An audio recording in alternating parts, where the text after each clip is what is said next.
పాపన్నపేట బంద్ సోమవారం ప్రశాంతంగా జరిగింది. మెదక్ జిల్లా కేంద్రంలో శనివారం జరిగిన గోరక్షకుల దాడిని పాపన్నపేట భాజపా బజరంగ్ దళ్ శాఖ నాయకులు తీవ్రంగా ఖండించారు. ఈ సందర్భంగా భాజపా మండల అధ్యక్షుడు బి కొండరాములు, బజరంగ్ దళ్ మండల అధ్యక్షుడు బోలా కృష్ణ, నాయకులు ఆకుల సుధాకర్, సుంకరి కృష్ణయ్య, బొక్కల భాగేష్, దుర్గా ప్రసాద్ తదితరులు పాల్గొన్నారు.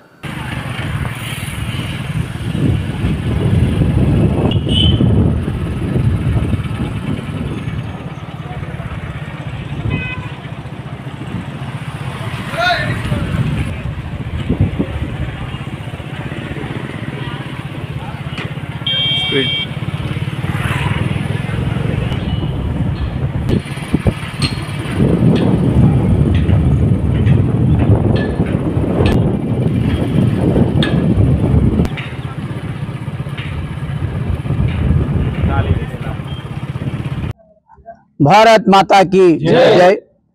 మెదక్లో జరిగినటువంటి సంఘటన మరి గోవులను రక్షించడానికి వెళ్ళినటువంటి గోసేవకులను కత్తులతో పొడి చేసి కర్రలతో కొట్టి హింసకు గురిచేసినటువంటి వ్యక్తులను వెంటనే అరెస్ట్ చేయాల్సినటువంటి తక్షణ అవసరము మరి ప్రభుత్వం మీద, ప్రభుత్వ అధికారుల మీద ఉంది.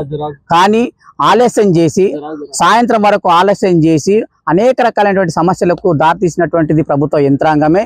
దీంట్లో స్థానిక ఎమ్మెల్యే గారి యొక్క ప్రమేయం కూడా ఉందనేటువంటిది ఖచ్చితంగా మాకు కనబడతా ఉంది.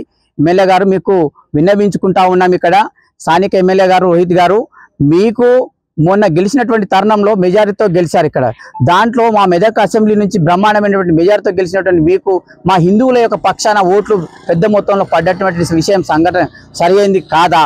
ఒకవేళ హిందువుల పక్షాన ఉన్నట్లయితే మరి నిన్న ప్రత్యేకంగా ముస్లింల కొరకే మీరు ఒక ప్రెస్ మీట్ ఇవ్వడము, వాళ్ళని మాత్రం రక్షించే విధంగా ప్రయత్నం చేయడం అంటే మీకు హిందువుల యొక్క రక్షణ అవసరం లేదా అని చెప్పేసి మేము ఖచ్చితంగా అడుగుతా ఉన్నాం. మరి జిల్లా అధ్యక్షులు కానీ మరి మిగతా కార్యకర్తలందరినీ కూడా అరెస్ట్ చేయడానికి వెనకాల కూడా కుట్ర పడినట్టుగా కనబడతా ఉంది. మేము ఎమ్మెల్యే గారు, మేము ఎవరికి కూడా భయపడేటువంటి ప్రసక్తి లేదు. మాకేదైతే ఉందో దాని ప్రకారం మేము ముందుకు వెళ్ళడానికి ప్రయత్నం చేస్తాం. మేము హిందువులము, గోమాతగా మేము పూజిస్తూ ఉంటాం. మా గోమాతకి ఎక్కడైనా కూడా ప్రమాదం జరిగిందంటే ఖచ్చితంగా అక్కడ వెళ్ళి ప్రత్యక్షం అయితే ఖచ్చితంగా రక్షించేటువంటి ప్రయత్నం చేస్తాం.